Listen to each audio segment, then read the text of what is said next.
So one of the missions that we've had the last couple of days is to find this black-tip reef shark, and we've gotten a few glimpses of him. Hopefully they're good enough for film. He's definitely more scared of us than we are of him. Oh my God!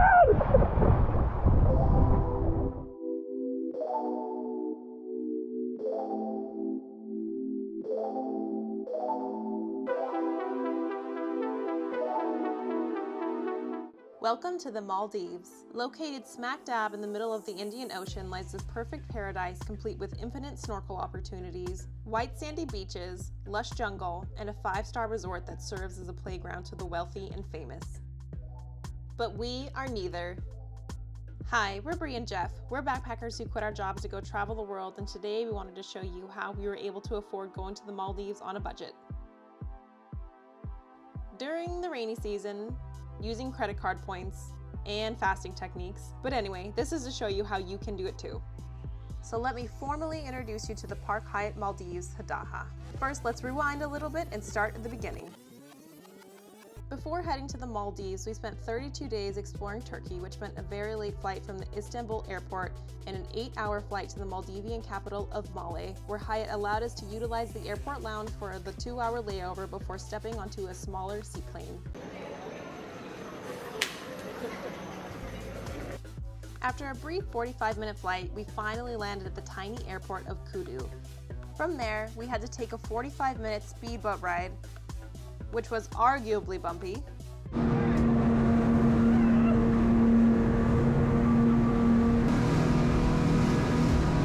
but made for some pretty amazing wildlife scenery.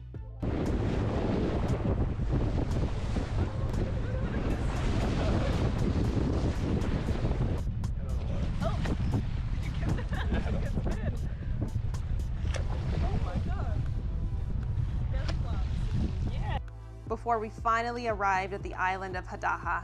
After stepping on the dock, we were immediately transported by golf cart to our private beach villa, where we were introduced to our own dedicated concierge member. And our stay in the island looked a little something like this.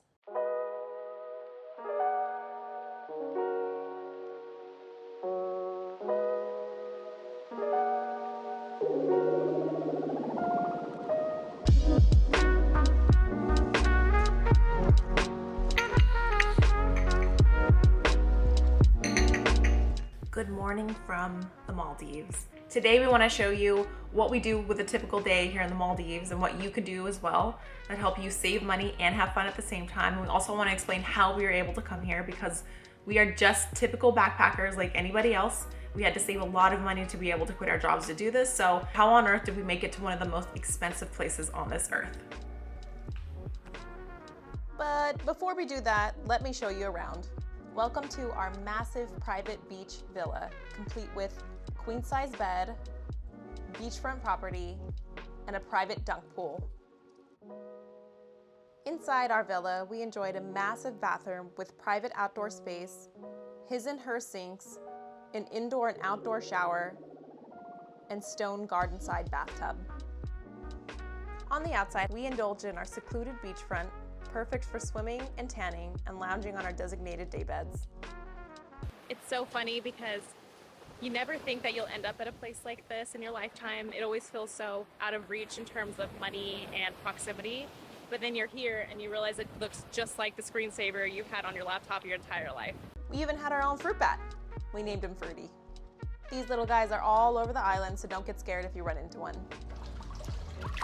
This is one of 2 pools that they offer. This is the spa pool, and even if you don't use the spa, you can come and use the pool anytime.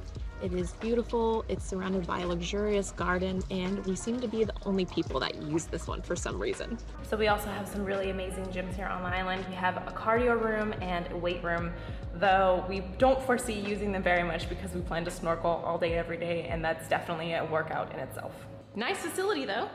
In addition to the gyms, Hyatt also offers some pretty cool extras. First things first, they have yoga classes throughout the entire week, so you can join whichever works for your schedule. In an attempt to be more green, they also give you free filtered water as much as you need, free complimentary products like pads and a straightener, as well as 2 restaurants and 1 bar open at any given time. Now, back to the vlog. First things first, we gotta go to breakfast.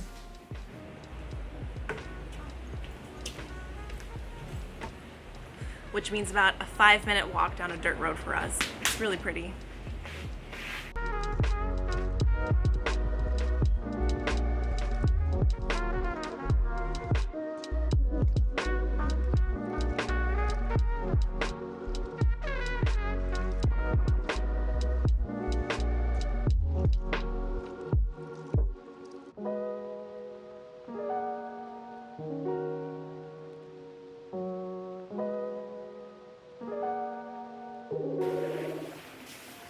So breakfast here looks a little bit different than usual. We go to breakfast every morning. They have the options of either eating at the buffet or they have an a la carte menu. But because Jeff happens to be a globalist member with Hyatt, we get to have 2 entrees from the a la carte menu as well as the buffet. The strategy here is that we fill up for the day because it's free, and so that we don't have to purchase any more food until dinner. So really the only food we're paying for here is dinner. This means that it's also included with coffee, tea, and juice, unlimited refills, and we always try to hit breakfast at the very end of the time slot that you can go. So that means with breakfast ending at 10:30, we try to show up at around 9:50 or 10 a.m. We are usually the last people there, but that's because it's all a part of the long-term strategy to save money and fill up before lunch or the beginning of dinner, so we don't end up having to pay a lot of money because it's so pricey here. During breakfast, you also have a complimentary massage option. They set up a little chair in the bar next door to the main restaurant, and there you can get a massage for 15 to 20 minutes, completely free. You can tip if you like, and it's a nice little treat to start your day. Now that our food is settled, it is now time to head out to do what we do best, which is snorkeling. Again, it's completely free, which is amazing. The island itself is a pretty good size. There's about 52 villas on it, and it goes in a big circle like most islands.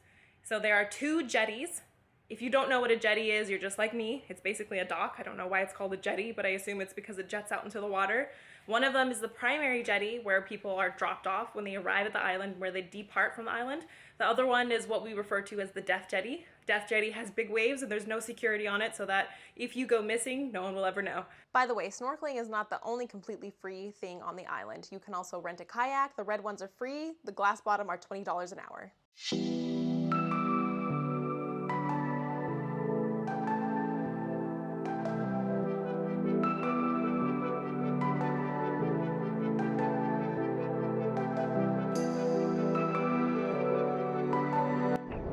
Alright, so there's like a reef shark that swims right here. We're gonna go try and find it. There are a bunch of bait fish like right in front of us. So attempt number 2.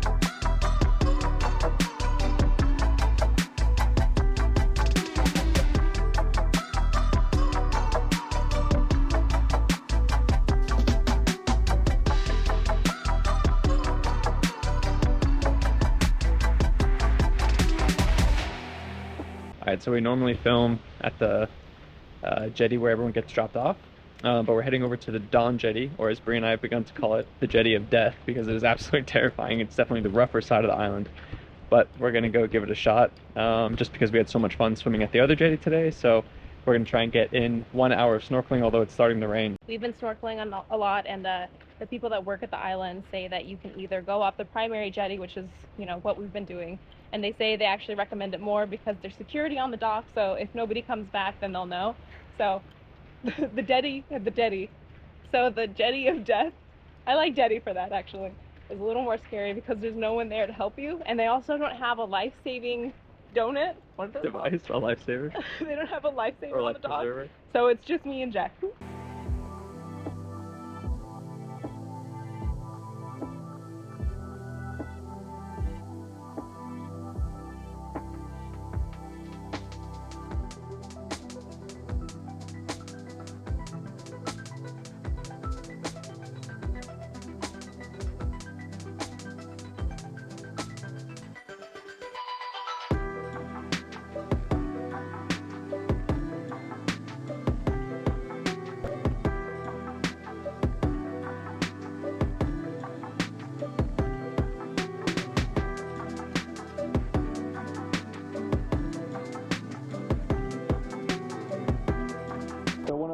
that we've had the last couple of days is to find this black tip reef shark. And we've gotten a few glimpses of him. Hopefully they're good enough for film, but you know, he's definitely more scared of us than we are of him. Although you could argue I definitely look more scared, but we're gonna keep trying. So fingers crossed we get a good shot of him.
Alright, so after a day of snorkeling, we come to the pool to relax a little bit.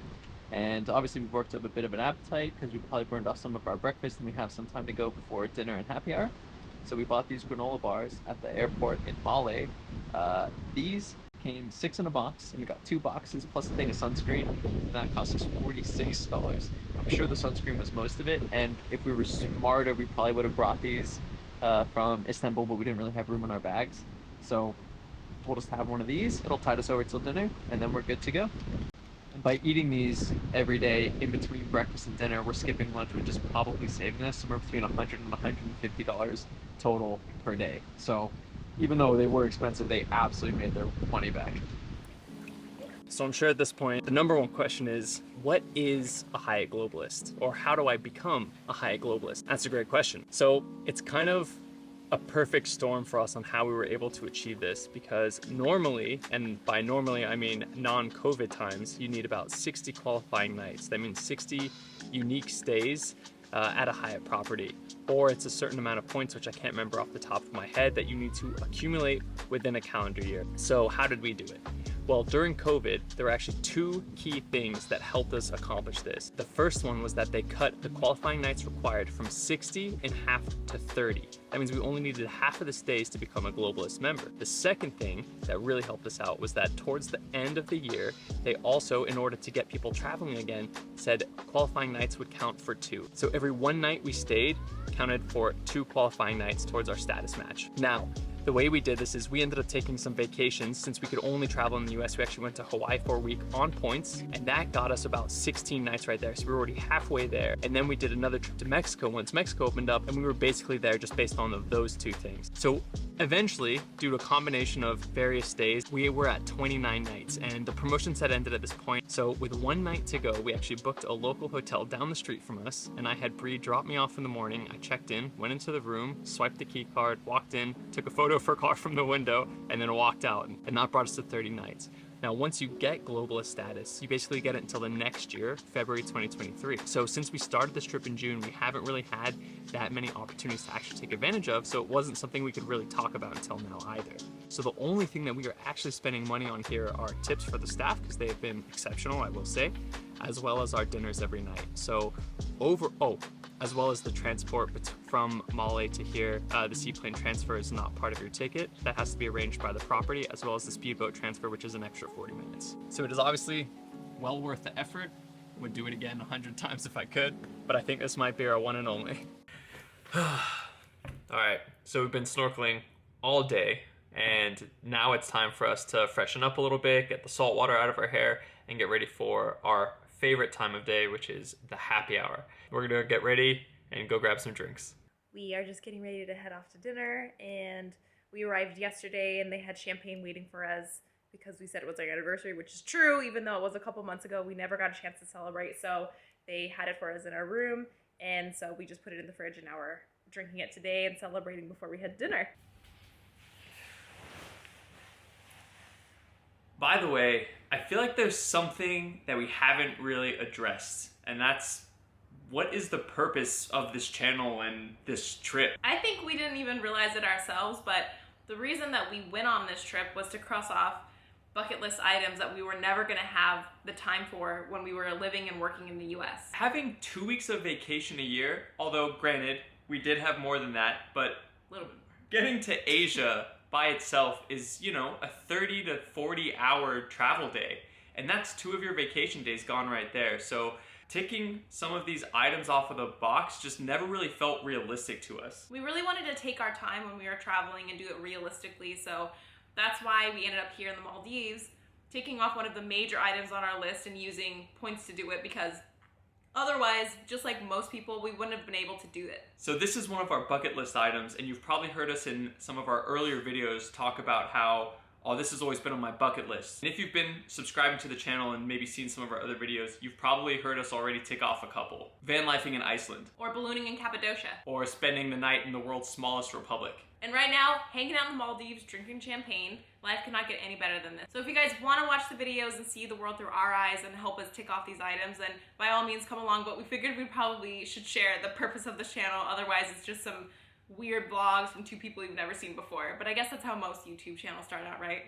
Well, anyway, that's our spiel. Join us if you want. We're going to dinner. Yep.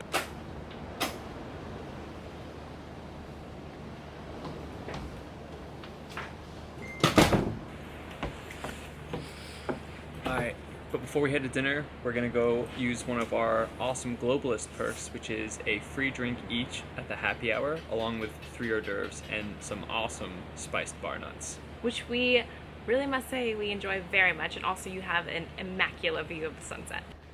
This is also the path we have when we walk down to the primary beach, where we snorkel every day, hit the gym, go to the restaurant, really anything that you want.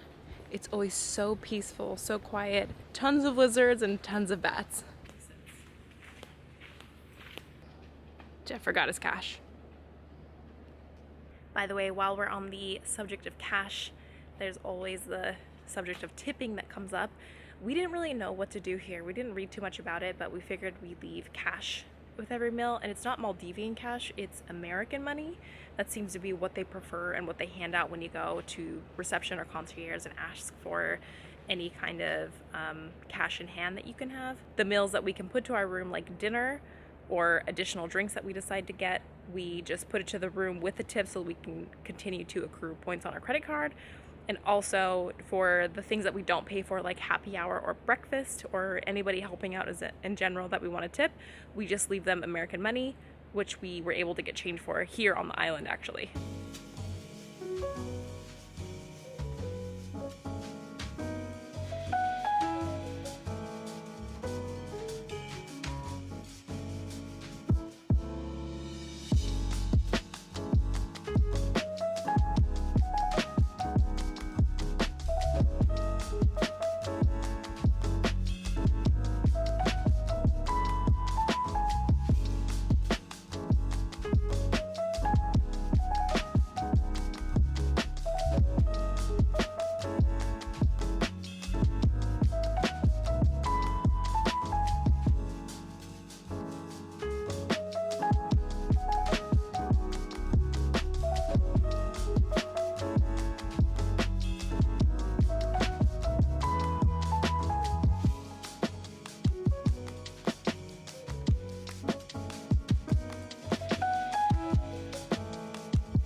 Set your hands up on the iPad every night and that's your menu. So you just swipe around, find what you want. The prices at dinner are actually fairly expensive, somewhere between about 40 and 60 US dollars per meal, and that's a plus price, which means it doesn't include 10% service and about 12% taxes for the island. So just know that whatever you're looking at, add about 22% for the final price. Previously, we've spent about 133 per night, and that's kind of the ballpark that we're trying to live within. We're telling ourselves that we're gonna have 150 per night, which if you think about it, for everything included, considering we're not paying for the hotel or breakfast or the happy hour with our globalist status, that's a pretty fair price to pay for an experience like this. So the appetizers that we get are always free, and that always includes like a bread, which we have, and some butter. This is like a pesto butter. We also have some black sticky rice with some coconut cream and curry butter. So she said it was amazing. Super excited to try this. This is the first time we've had something other than bread, so maybe worth the price tag.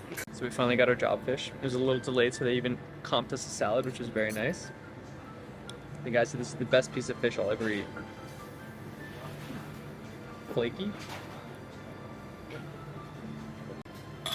It almost tastes like, this is a terrible comparison, Big Mac if it were a fish. Very good.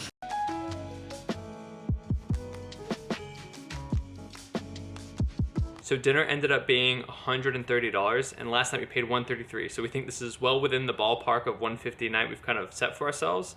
And we're also planning on tipping $5 going forward, which is on top of the 10% service charge, just to give them a little bit extra, rounded up to about 15% overall tip. And dinner was fantastic. It was actually cheaper than the main restaurant, which we were surprised by. So we'll keep you updated on final costs, and now it's time to get ready for bed. So good night.